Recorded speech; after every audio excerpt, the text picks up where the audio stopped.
오늘 본문 말씀을 보면 바울과 바나바가 비시디아 안디옥에서 복음을 전하는 모습을 전하고 있습니다. 비시디아 안디옥은 지금 터키 중앙 지역입니다. 그리스도 회당에서 예배를 드리는데 바울이 말씀을 전할 기회를 얻었습니다. 그래서 바울이 유대인과 회당에는 유대인도 있고 또 이 하나님을 경외하는 이방인들 앞에서 설교합니다. 하나님을 경외하는 이방인, 지난주에 한 사람 그 신앙에 대해서 우리가 같이 말씀 전했습니다. 이름이 백부장 고넬료, 이방인인데 유대인이 아닌데 하나님을 섬기는 사람입니다. 이 자리에서 사도 바울은 먼저 이스라엘 백성을 위해서 하나님이 하신 일을 쭉 열거합니다. 하나님이 이스라엘을 애굽의 노예 생활에서 벗어나게 하신 것, 40년 광야 생활을 통해서 인도하시며 또 먹이시고 훈련하신 것, 또 하나님이 가나안 땅을 주신 것, 사사를 통해서 이스라엘을 구원하신 것, 또 왕을 주시어 나라를 이루게 하신 것 등 역사를 통해서 하나님이 하신 일을 증거합니다. 마지막으로 하나님이 예수님을 보내시어 구원주로 세우신 것을 증거합니다. 그리고 이스라엘의 잘못을 꺼리낌 없이 지적합니다. 그런데 너희들이 이 하나님의 뜻을 알지 못해서 예수를 죽였다. 이렇게 지적한 후에 30절에서 진짜 하고 싶은 본론을 말합니다. 그 본론은 하나님이 죽은 자 가운데서 예수를 살리셨다는 것입니다. 자, 예수님 부활을 믿으십니까? 네. 우리도 사도 바울처럼 예수님의 부활을 증거하는 부활의 증인이 되기를 바랍니다. 자, 이렇게 예수님의 부활을 증거한 사도 바울은 38절에서 그러므로 형제들아 너희가 알 것이 있다. 너희가 알아야 될 것. 그렇게 힘주어 말씀을 전합니다. 38절에서 사도 바울이 그렇게 꼭 알아야 될 것, 강조한 것이 무엇입니까? 거기 보면 내가 이 사람을 힘입어 죄사함을 너에게 전하는 것을 알라. 내가 전하는 것이 아니라 내 마음대로 전하는 것이 아니라 예수 그리스도의 힘, 예수 그리스도 때문에, 예수 그리스도 덕분에 이 말을 너희에게 전하는 것이다. 그래서 우리가 이 내용 평상시에 우리가 교회에서 사용하는 말로 표현하면 예수 그리스도 덕분에 죄사함을 받는 것이다. 사도 바울이 지금 이거를 전하고 있습니다. 자, 죄사함은 구체적으로 무엇을 말하는가? 로마서 6장 23절은 죄사함은 사망이에요. 죄 지은 자 사망인데 하나님의 은사는 그리스도 우리 주 안에서 있는 영생이니라 라고 증거합니다. 죄 지으면 사망인데 그런데 예수님 믿고 죄사함 받으면 죄의 싹을 치르지 아니하고 사망으로부터 벗어나 영생합니다. 자, 이 이치를 설명하기 위해서 사도 바울이 이 다윗 왕과 예수님을 비교합니다. 당시 유대인들은 다윗 왕을 무지무지 존경했습니다. 다윗 왕은 정말 근동에서 그 당시 존경받는 그런 어떤 전설적인 존재였습니다. 자, 약관 10대 청소년 때에 모든 사람들이 무서 벌벌 떠는 브로스의 거인 장수 골리앗을 물리치고 그것도 맷돌 한 방으로 사울 왕이 자기를 죽이려고 수단과 방법을 다 하여 추격해서 쫓아오는데 정말 때마다 불사조처럼 살아나서 결국 이스라엘 최고의 왕이 되었어요. 자, 요새로 우리가 치면 우리나라로 치면 세종대왕, 미국으로 치면 링컨, 또 워싱턴 그런 존경받는 대통령 그런 사람이었습니다. 존경받는 왕이었습니다. 그런데 바울은 그 다윗 이스라엘 백성들이 정말로 존경하는 그 다윗 왕을 다윗 왕 죽어서 싸움을 당하였다 이렇게 선언합니다. 자, 오늘 말씀 36절이죠.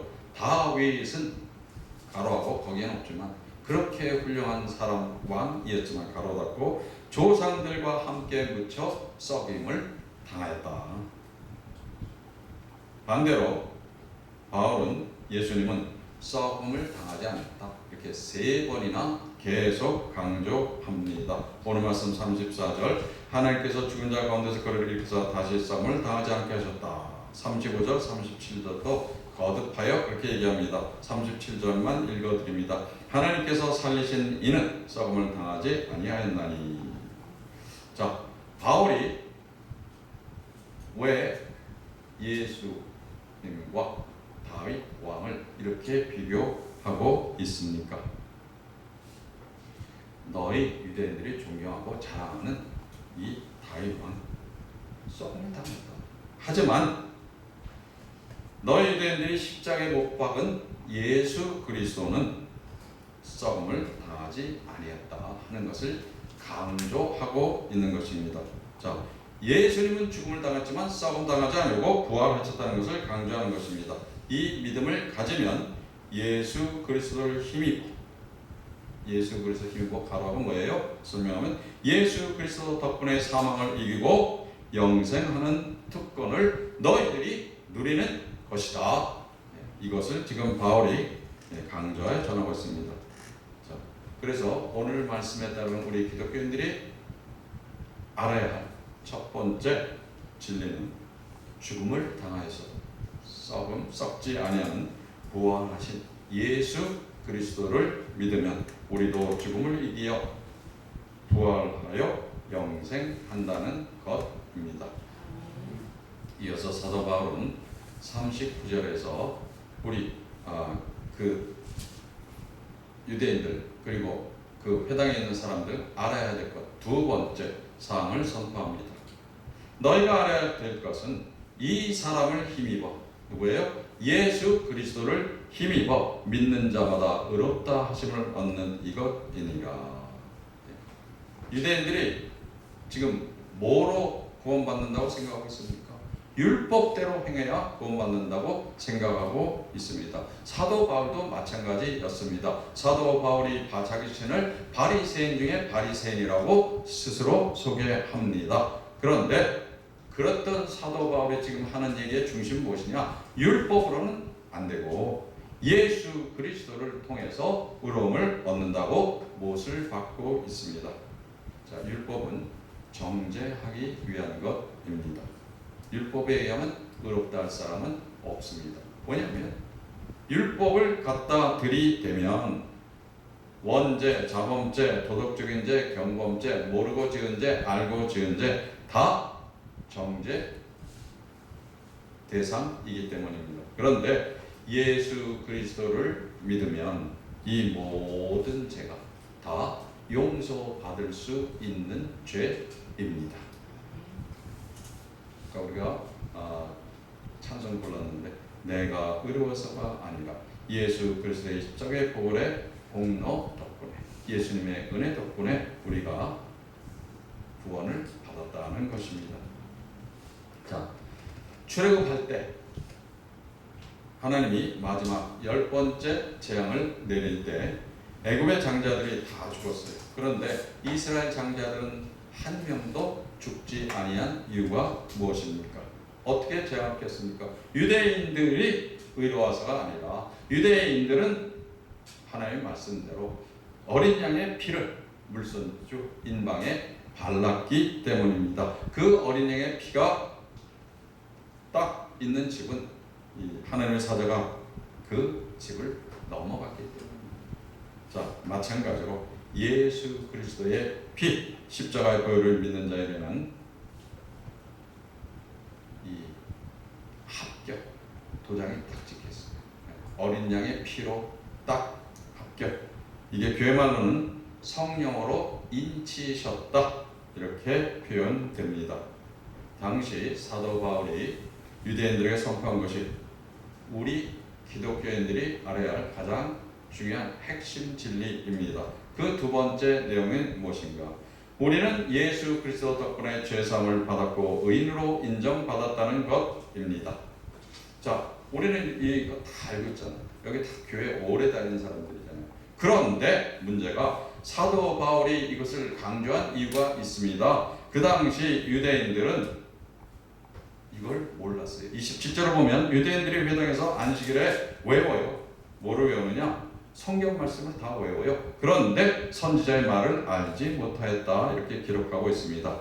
자, 성경은 외우는데 성경 그 외우는 그 내용을 유대인들이 알지를 못해요.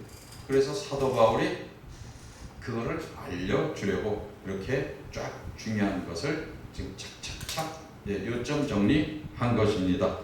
자, 옛날에는요, 예수님 당시에는 성경을 개인이 가지고 있지 못합니다. 어디 가면 있어요? 성전 후회당에 가면 두루마리 성경 하나씩 사람이 다 손으로 쓰는 성경 그것이 있어요. 그러면 보통 사람들은 성경은 만져보지도 못해요. 성경을 읽어보지도 못해요. 또 읽지 못하는 사람이 너무 많아요. 그래서 궁하면 통한다고 이 성경 당시에는 구약 성경 창세기 1장 1절부터 쫙 외우는 사람이 많았다는 설이 있습니다. 뭐 사실 하나님이 하시면 그렇게 못할 것도 없는 게 요새도 성경 다 외우는 사람이 있어요. 그런 사람들은 그게 머리로 외우는 것은 아닌 것 같아요. 하나님이 은혜인데 어떻게 해야 되냐? 성경이 쫙 이렇게 다 이제 머릿속에 성경이 쫙 펼쳐진대. 그럼 그걸 쭉 읽어. 그러면 다 읽으면 성경이 쫙 책장이 넘어간다고 합니다. 자, 머릿속에 성경이 인쇄되어 있는 특별한 방법. 자, 문제는 외우는 게 중요한 것이 아니라 유대인들이 성경을 외우면서도 그 뜻을 몰라요. 자, 성경을 외우는데 영적인 깨달음은 없더라. 그래서 예를 들어 이사야서 53장을 다 외웠어요. 그런데 그 53장의 이 뜻은 몰라요. 그래서 하나 간단히 읽어드립니다. 53장 4절부터 5절. 그는 실로 우리의 질고를 지고 우리의 슬픔을 당하였거늘. 여기까지만 읽어도 여기 계신 분들은 자동적으로 예수님 얘기구나. 우리는 아는데 그 당시에는 대제사장, 제사장 뭐 다 합쳐서 성경 달달달달 막 외우는 그런 능력을 가진 사람들이 무슨 얘기인지 몰라요. 그는 징벌을 받아 하나님께 맞으며 고난을 당했다 하였노라. 5절 그가 찔림은 우리의 허물 때문이요 그가 상함은 우리의 죄 때문이라. 그가 징계를 받음으로 우리는 이 평안을 누리고 그가 채찍에 맞음으로 우리는 나음을 받았도다.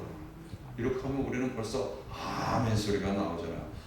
예수 그리스도 덕분에 그가 징계를 받음으로 우리가 평안을 누리고 그가 채찍에 맞음으로 우리가 나음을 받았도다. 그런데 그 당시에는 그게 아니었어요. 우리 여기서 외우시는 분 있나요? 이거 4절 5절만 4절 5절에나 53장 이사야서 다 외우면서도 몰라요. 외우는 게 중요한 게 아니라 뭐예요? 우리가 영적인 깨달음, 이게 예수님에 대한 예언이구나, 이거를 인정하는 믿음이 중요한 것입니다. 그래서 이 유대인들은 이걸 깨닫지 못하고 어떻게 했어요? 예수님을 못 봤고 창으로 찌르고 채찍질하였습니다. 성경에 대한 지식이 많아도 영적인 깨달음이 없으면 이런 비극이 일어납니다. 자, 사도 바울이 이렇게 선포했어요. 그 다음 반응이 참 놀랍습니다. 우리는 여러 번 듣고 이제 영적으로 깨어나서 이거를 아멘 하면서 듣는데 그 당시 이 사람들이 그런 얘기를 처음 들었어요. 안디옥 회당에 있던 유대인들 또 하나님을 경외하는 이방인들에게 깨달음이 왔습니다. 이 사람들이 사도 바울에게 이렇게 요청합니다. 다음 안식일에도 이 말씀을 해주세요. 무슨 얘기입니까? 들어보니까 막 뭔가 감동이 와요. 그렇구나. 깨달음이 와요. 잘못하겠구나. 우리가 지금 어디에요? 메시아를 죽였구나. 깨달음이 오는 겁니다. 바울이 이제 비시디아 안디옥에서 인기 강사가 됐습니다. 다음 주에도 꼭 우리 와서 말씀 전해 주세요. 자, 이제 이들이 예수 그리스도의 십자가의 복음, 부활의 복음을 받아들이기 시작한 것입니다. 그래서 소문이 쫙 퍼졌어요. 이 얘기 와서 들어봐라. 예수 그리스도에 대한, 예수가 메시아였대, 예수가 죽은 데서 살아나는 부활의 얘기를 들어보라. 사람들이 다 모였어요. 40절 보면 그 당시에 소문을 듣고 온 시민이 모였다. 그 중에 많은 사람이 믿었다고 48절이 증거하고 있습니다. 자, 뭘 전했다고요? 간단합니다. 십자가의 복음, 부활의 복음. 미사 외우가 필요가 없습니다. 예수 그리스도의 십자가의 부활의 복음, 십자가의 복음, 부활의 복음을 전하는 우리가 되기를 바랍니다. 자, 그러면 그 복음을 전하는 우리 기독교인의 모습은 어때야 할 것입니까? 오늘은 그 답을 골로새서 3장 17절에서 찾아보려고 합니다. 한번 골로새서 3장 17절 같이 찾아서 같이 읽겠습니다. 골로새서 3장 17절. 예.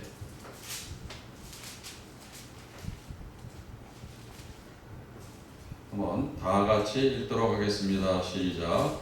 또 무엇을 하든지 말에나 일에나 다 주 예수의 이름으로 하고 그를 힘입어 하나님 아버지께 감사하라. 자, 거기를 두 개로 나눠 봅니다. 첫 번째, 우리 기독교인의 삶. 뭐예요? 예수 그리스도의 힘으로 사는 기독교인들은 무엇을 하든지 주 예수의 이름으로 하라.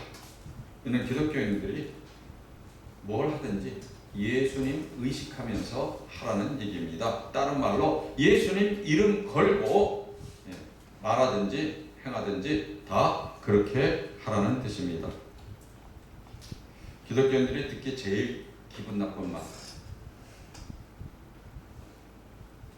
여러분들은 어떨지 모르지만 저 같은 경우 교회 다니는 사람이 있다고요. 그러면 진짜 화가 납니다. 잘못했으면 나보고 뭐라고 그러지? 왜 교회는 들먹이냐? 자, 그러므로 우리 기독교인들은 말을 하든지 무슨 일을 하든지 우리 때문에 예수 그리스도의 이름이 더럽혀져서는 안 되겠습니다. 그런데 예수님을 진짜로 믿는 성도들에게는 그 이름이, 예수 그리스도의 이름이 그 삶의 능력이 됩니다. 예를 들어서 베드로는 예수 그리스도의 이름으로 성전 미문 앞에 앉아서 구걸하던 병자, 안진뱅이 일어나서 걸어라. 건강은 없어도 예수 그리스도의 이름으로 말하느니 일어나 걸어라. 사도 바울도 예수 그리스도의 이름으로 많은 능력을 행했습니다. 사도행전 16장 18절 하나만 읽어드립니다. 바울이 그 귀신에게 이르되 예수 그리스도의 이름으로 내가 내게 명하노니 그에게서 나오라니 귀신이 즉시 나오니라. 아멘. 우리는 예수 그리스도의 이름에 능력이 있다. 주님 붙잡은 능력이 있다. 그거죠. 예수 그리스도의 이름 부르면서 기도하면 그 능력이 분명히 우리의 삶에 나타난다. 그게 우리의 믿음입니다. 그런데 아무나 안 믿는데 예수 그리스도의 이름을 부르면 이런 능력이 나올까요? 나와야 하나요? 우리는 다 알아요. 안 나옵니다. 사도행전 19장 보면 예수를 믿지 않는데 예수 그리스도의 이름을 남용한 사람의 이야기가 나옵니다. 사도행전 19장 14장 16절 읽어드립니다. 유대의 한 제사장 스게와의 아들 일곱도 이 일을 행하더니 사도 바울이 귀신 쫓는 거 보고 자기도 따라한 거예요. 악기가 대답해 이르되 내가 예수도 알고 바울도 알거나 너희는 누구냐 하며 악기 들린 사람이 그에게 뛰어올라 눌러 이기니 그들이 상하여 벗은 몸으로 그 집에서 도망하는지라. 예수님 믿지 않는 사람이 예수 그리스도의 이름을 사용하니까 악기가 가짜인 걸 알아보았다는 것입니다. 귀신들은 영적인 존재예요. 그래서 지금 귀신들이 지금 저 사도 바울이 왜 귀신 쫓아냅니까? 아까 거기서 알아봐요. 이 사람은 하나님의 사람이라 이 귀 쫓아다니면서 점 보는 사람이 그래서 알아봅니다. 하지만 예수님을 섬기지 않습니다. 알지만 예수님 믿지도 않습니다. 아는 것보다 더 중요한 게 뭐예요? 우리가 믿는 것입니다. 할렐루야. 예수를 진짜로 믿고 예수님의 이름을 외워 말하고 행동하는 사람에게 예수의 능력이 나타납니다. 내 힘으로 안 되는 일도 주님의 이름을 위하여 해내는 것이 진짜 기독교인의 삶입니다. 예를 들어서 불평불만한 일이 생겨도 주님을 의식하는 기독교인은 그 이름을 위하여 불평불만을 그칩니다. 주님의 이름을 위하여 미운 사람도 용서하고 포용합니다. 믿는다고 하면서 그냥 쾅 틀어가지고 끝까지 막 너는 원수 하면은 안 되겠죠. 주님의 이름을 위해서 내 마음이 허락되지 않아도 어떻게 해요? 용서할 수 있는 것이 우리 기독교인입니다. 주님의 이름을 위해서 세상의 유혹과 악을 이겨냅니다. 주님의 이름을 위하여 질병도 이깁니다. 그리고 나서 뭐예요? 주님이 내 병 고쳐주셨어 이렇게 간증하면 얼마나 주님께 그것이 영광이 되겠습니까? 무엇을 하든지 주님의 이름으로 하여 모든 일에 승리하는 우리가 되기를 주님의 이름으로 축원합니다. 두 번째, 우리 기독교인들 누구를 힘입어요? 그를 힘입어 예수 그리스도를 힘입어 하나님 아버지께 감사하라. 자, 예수 그리스도를 믿는 힘으로 감사라는 말씀입니다. 자, 우리가 많이 인용하는 감사하면 제일 먼저 떠오르는 구절 있죠? 데살로니가 전서 5장 18절 범사에 감사라 이것이 그리스도 예수 안에서 너희를 향하신 하나님의 뜻이라. 똑같은 뜻입니다. 골로새서 3장 17절에 의하면 예수님의 힘을 입은 사람과 그러지 못한 사람, 예수님 힘 없는 사람, 그러니까 예수님의 힘을 소유하고 있는 사람과 예수님의 힘을 소유하지 못한 사람, 우리가 어떻게 구별할 수 있겠습니까? 17절에 따라서 구별을 해보자면 1번 예수님의 힘을 입지 못하는 사람, 그러니까 예수님 힘 없는 사람은 예수님이 안 가지고 있는 사람은 좋을 땐 감사하고 안 좋을 땐 감사 못합니다. 자, 그러면 2번 예수님의 힘 가진 사람 항상 감사합니다. 항상 감사, 범사 감사가 이게 쉬운 일이 아니잖아요. 예수 그리스도를 믿는 신앙의 힘으로 범사 감사할 수 있습니다. 일본의 초등학교 4학년 때 이지를 갖다가 뇌성마비가 돼서 온몸을 움직이지 못하게 된 사람이 있었습니다.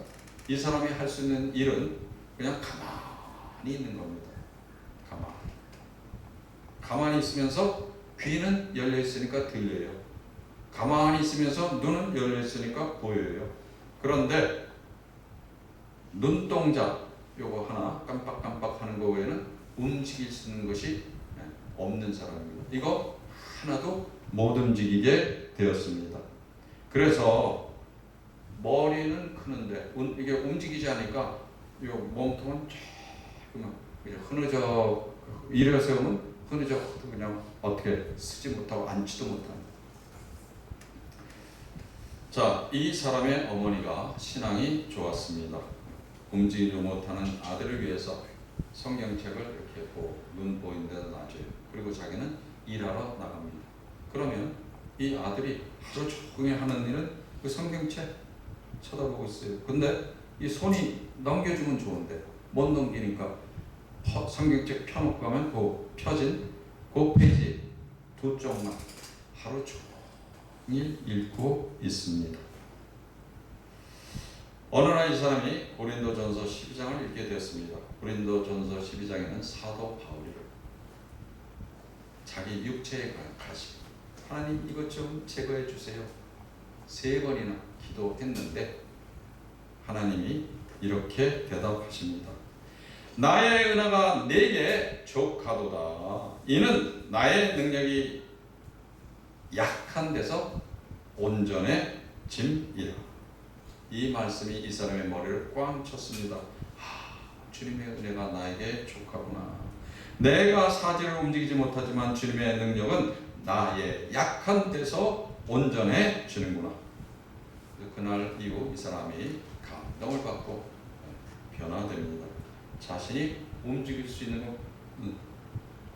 요 눈꺼풀 깜빡깜빡하는 것밖에 없었지만 그 눈꺼풀을 이용해서 시를 짓기 시작합니다. 다른 사람이 이 좌판에 손을 대면 눈꺼풀로 그거 누르면 그 다른 사람이 눌러요. 그렇게 해서 하나님을 찬양하는 시를 짓습니다. 이 사람이 신학을 공부해서 책을 쓰고 방송을 통해서 일본의 많은 사람들에게 복음을 전합니다. 이 사람이 누구입니까? 우찌무라 간조 얘기입니다. 자, 신학자 우찌무라 간조의 명언을 제가 한번 소개한 적이 있는데 한 번 더 소개합니다. 만일 하나님이 인간을 저주하신다면, 이 얘기 전제는 뭐예요? 하나님 인간 저주하지 않으신다. 그거죠. 바로 하신다면 그것은 우리가 보통 생각하는 인간들 생각하는 실패나 질병이나 배신이나 죽음으로 저주하는 것이 아니라 마음에 감사하는 마음이 생기지 않도록 만들어 놓으실 것이다. 감사하는 마음이 생기지 않는 것이 곧 저주이다. 나의 힘으로만 하려면 힘이 듭니다. 한숨 나오고 실망이 되고 할 수 없다고 생각이 됩니다. 감사도 잘 안 나옵니다. 성경은 범사에 감사하라고 명령하지만 인간의 힘으로 범사에 감사할 수가 없습니다. 그래서 골로새서 3장 17절은 믿는 사람에게 이렇게 명령하는 것입니다. 그를 힘입어 예수 그리스도의 힘으로 하나님 아버지께 감사하라. 범사에 감사하라. 나를 위해 생명 주신 주님은 지금도 나를 사랑하시며 나에게 힘 주시기를 원하십니다. 예수 그리스도를 힘입어 모든 일에 감사하며 모든 말, 모든 일에 승리하는 성도가 되기를 주님의 이름으로 축원합니다.